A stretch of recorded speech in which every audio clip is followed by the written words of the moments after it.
Hi, I'm Arhan Parekh and I work as a financial analyst at Zumit Capital. Welcome to part one of financial planning.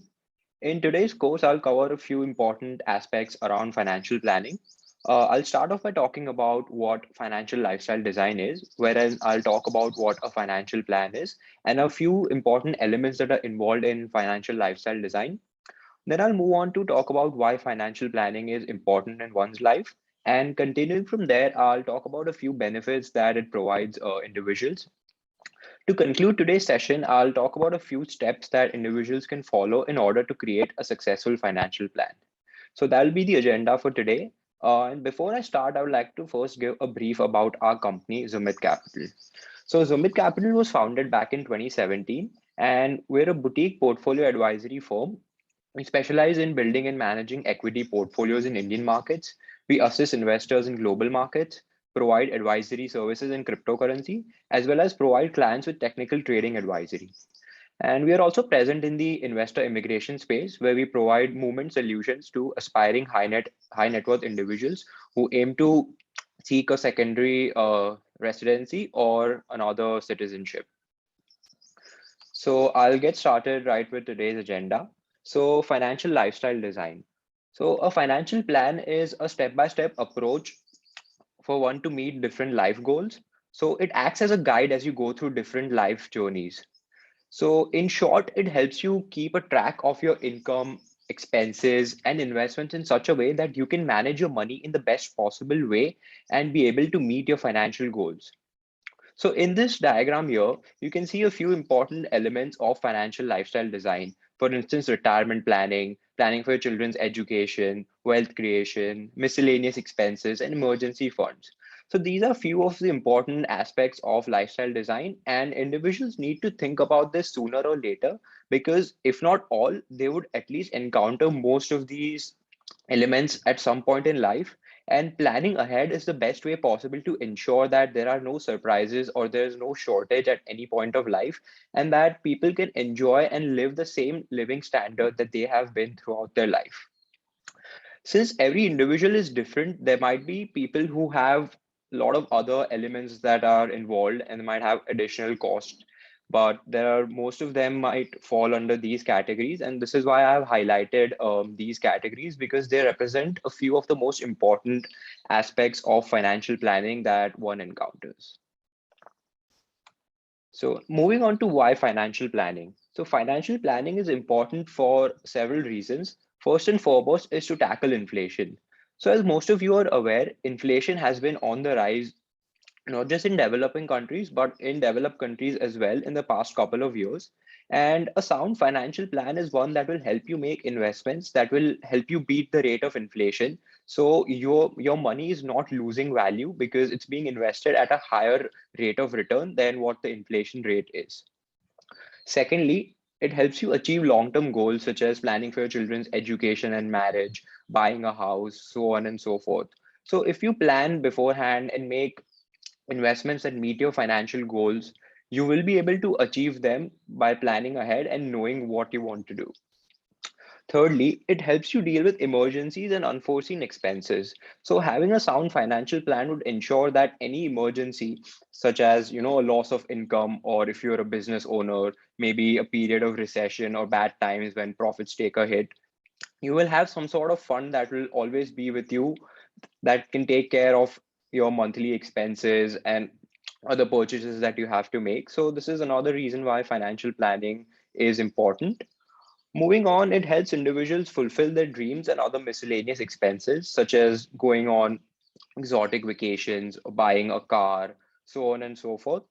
And lastly, it helps one create a retirement fund.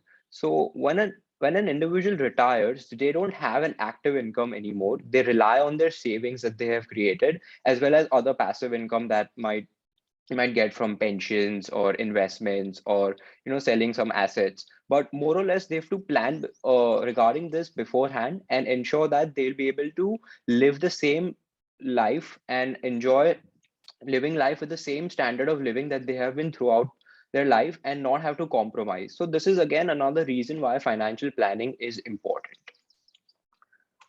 So continuing from the previous slide, here are a few key benefits of financial planning.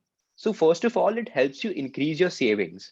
A sound financial plan is one that will give you a detailed insight of your income and expenses. So what this does is once you track your expenses, you will be able to cut down cost and remove any unnecessary or recurring expenses that are not really important and that can be avoided.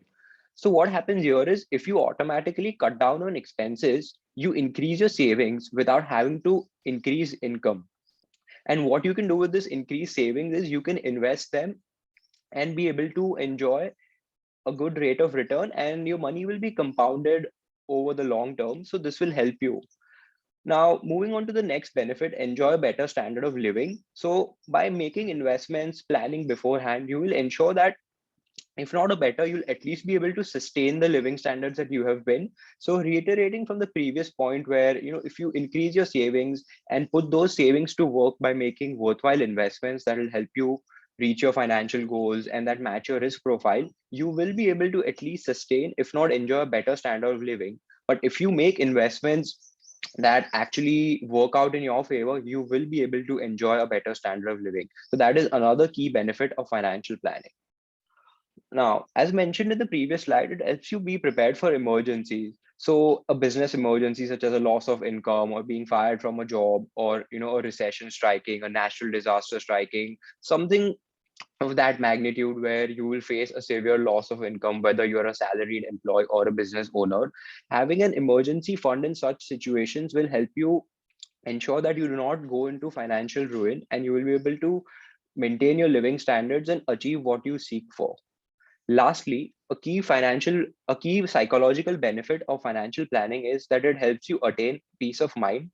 So if you know that you can get over your monthly expenses and use your savings to make investments or other leisurely purchases, you will be able to get a good night of sleep, and that is again another key benefit of financial plan.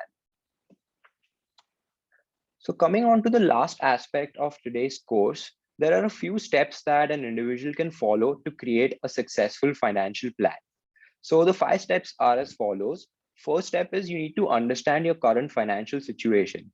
So determining where you lie in terms of your financial situation is really important, because based on that, you can then assess what you would need to do to get where you want to.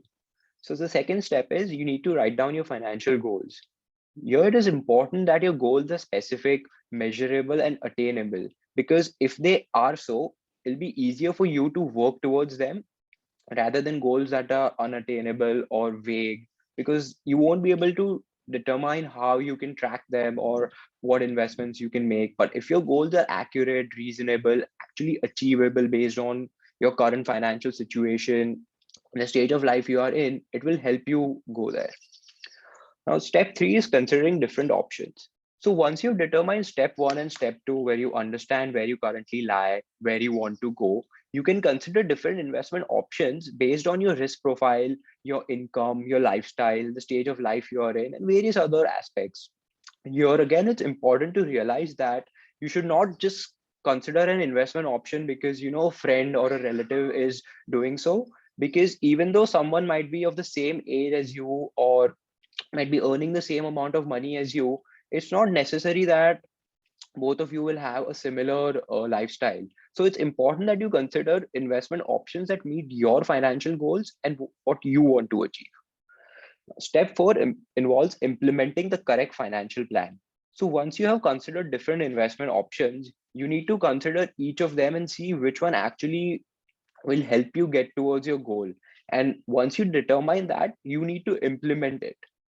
Now, the last step, which is monitoring and reviewing your financial plan. This is a step that is often overlooked by individuals because what they feel is that once you've implemented the correct financial plan, everything will work in your favor and you don't need to worry about anything.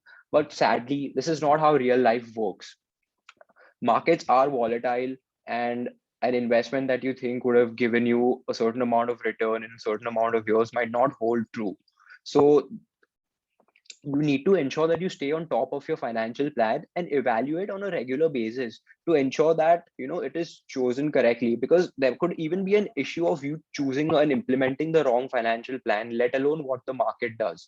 So if after a year or two you realize that this financial plan is not working, rather than just sticking to it, you should make the decision, exit out of it, and go back to the drawing board and run through these steps again and see which one actually would work. So again, monitoring and reviewing plan is like a sanity check that individuals should do, and do not simply just implement the plan and forget about it, because you could pay a hefty price because of that.